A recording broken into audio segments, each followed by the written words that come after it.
Ceasar Chavez by Jessica Paulson. Page 3. The Early Years. The 1920s were a time of rapid growth in the United States. The First World War was over. People were optimistic about the future.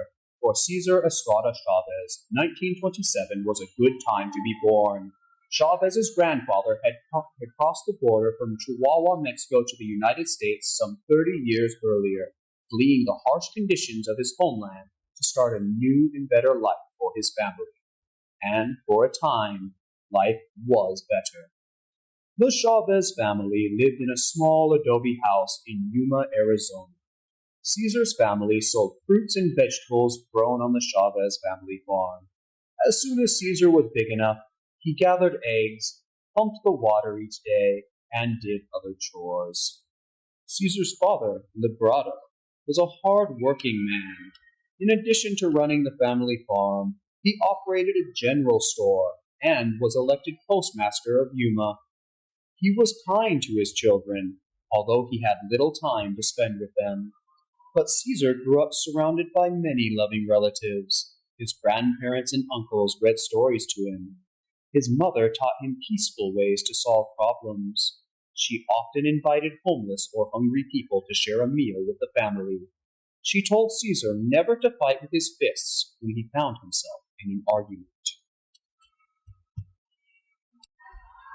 Page 4. When Caesar was 7, he started school. That's when life became harder for him. His family spoke only Spanish at home, but speaking Spanish was forbidden at his school. Caesar was miserable.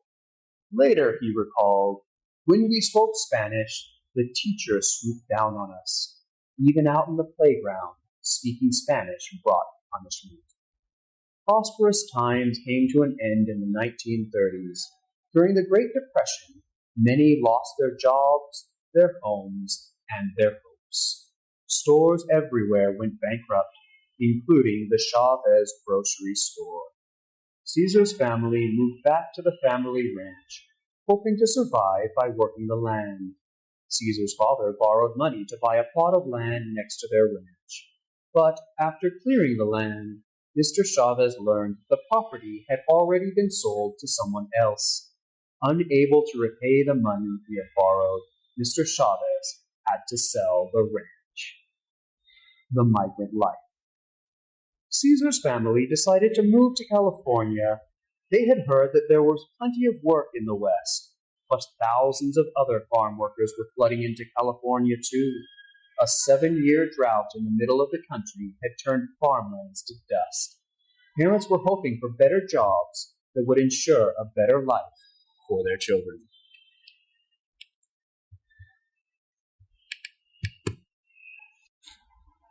Page 6.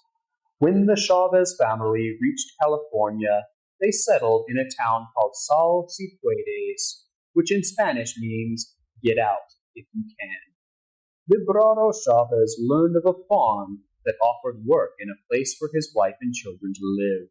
But when they saw the grim one-room shack they would live in, their hope for a better life died. The metal shack had no bathroom, and the family had to haul water from a faucet in the yard. Page 7. The Chavez family became migrant workers, traveling from farm to farm, following the crops at harvest time. They soon learned to expect dingy, overcrowded living quarters without bathrooms, electricity, or running water. Sometimes there were no living quarters at all, and workers were reduced to living in their pickup trucks. Although he was only 10 years old, Caesar was expected to work alongside his family for long hours each day. It was back-breaking work. Later in life, Caesar talked about his early days in California. We had to spend the winter in a tent. We went to bed at dusk because there was no light. My mother and father got up at 5:30 in the morning to go pick peas. It cost 70 cents to go to the field and back, and some days they did not even make enough for their transportation. Because of his family's frequent moves, Caesar attended more than 30 schools by the 8th grade. Starting over and over in new schools wasn't easy, of course. It didn't help that Caesar was teased in many of the schools because he did not speak English well and was very poor. Worse still, his teachers often were not friendly or helpful to Caesar when he had trouble with his schoolwork. They tended to pay little attention to children of migrant workers, since the workers would soon be moving on to another town. Page 8. The Seeds of Rebellion.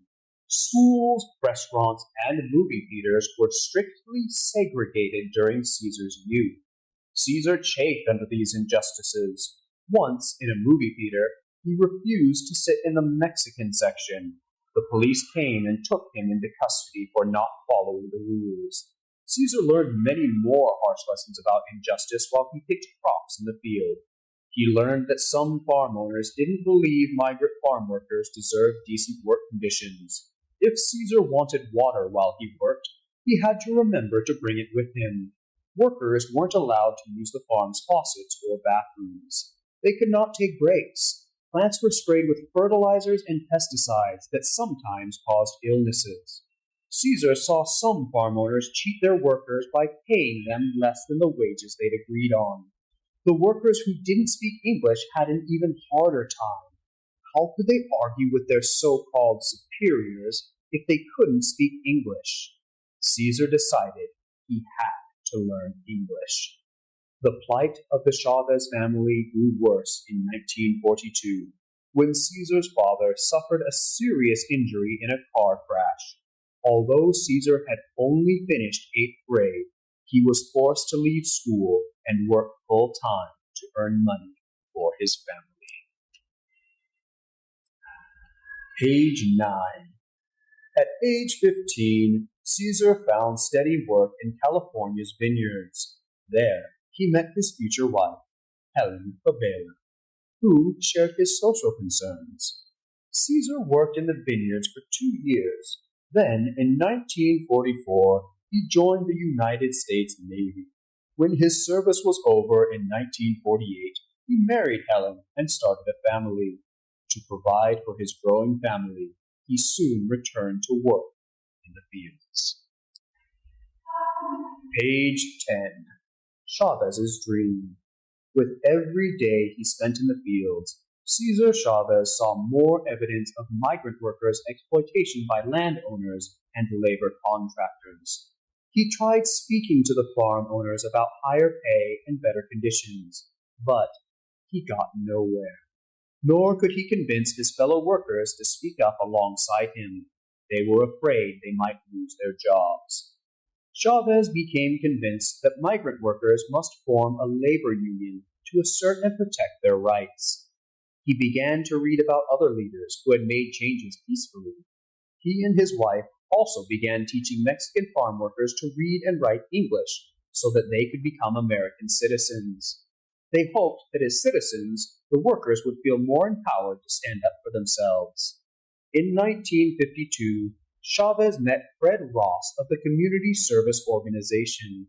Ross believed that until Mexican Americans voted for better leadership, nothing much would change for them. He asked Chavez to join his organization to help inform migrant workers of their rights. Chavez became a part-time organizer for the group, working to urge Mexican American farm workers to register to vote.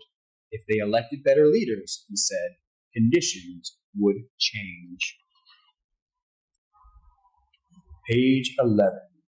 Chavez spent so much time working as an organizer that he got fired from his daytime job picking apricots on a farm. So he decided to give up farm work and work full-time for the Community Service Organization. For 10 years, Chavez worked tirelessly, giving speeches and representing migrant workers in their fight for higher wages and better conditions. At first, he worried that he wasn't a good enough speaker, but gradually he gained confidence and found that people listened to him and agreed with his message. Chavez knew that talking wasn't enough, however. He also organized strikes and nonviolent boycotts. urging people not to buy products from unfair farm owners. But it was still difficult to move people to action. They remained frightened of losing their jobs. In 1962, Chavez decided to leave his well-paid job at the community service organization. He had learned a great deal there, but now it was time to crusade for his own cause, organizing the farm workers into a union. Viva la causa. While his wife Ellen took a job as a fruit picker to feed the family, Chavez traveled around California recruiting migrant workers to join a union. 6 months later, in Fresno, California, he gathered together 300 members of the newly formed National Farm Workers Union, later to be renamed the United Farm Workers of America. If you're outraged at conditions, he told the new union members, then you can't possibly be free or happy until you devote all your time to changing them.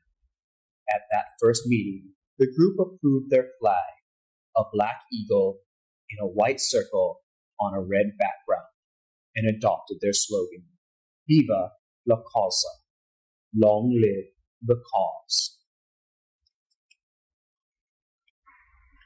Page 13. By 1965, Chavez had convinced 1,200 migrant worker families to join the United Farm Workers Union, demanding fair pay and better working conditions. That year saw the union's first major confrontation. When California grape growers refused to heed the union's demands for higher wages, their workers left the fields and remained on strike for 2 years. The grape growers strongly resisted the idea of paying higher wages and instead hired illegal workers and brought in thugs to beat up the strikers. Many strikers were extremely angry at the grape growers, but Chavez convinced them that their protests should be peaceful. As an example of nonviolent protest, Chavez fasted for 25 days during the strike. He also led workers on a peaceful march to Sacramento, California, a move that alerted Californians to the problems of the farm workers. In 1966, Chavez decided to bring his fight to all the people of the United States, acting on his belief that in order for any movement to be lasting, it must be built on the people. Chavez believed that Americans would be appalled by the working and living conditions of migrant farm workers. He asked Americans to boycott grapes, not to buy them, and not to eat them at restaurants. Slowly, the boycott spread across the country.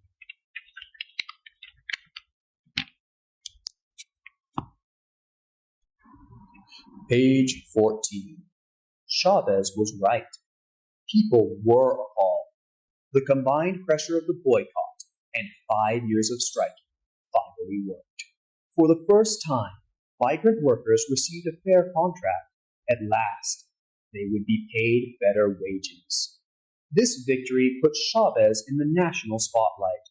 For the next 20 years of his life, he used that spotlight to improve the conditions of the migrant workers. One of his achievements was leading the fight against certain pesticides that were dangerous to both workers and consumers' health. Beginning in the mid-1960s, union contracts restricted the use of harmful pesticides and required regular testing of farm workers for pesticide exposure. Then, in 1988, Chavez undertook a 36-day fast to bring attention to the issue of pesticide contaminants on fruits and vegetables. Soon, farmers were forced to change their practices. Page 15.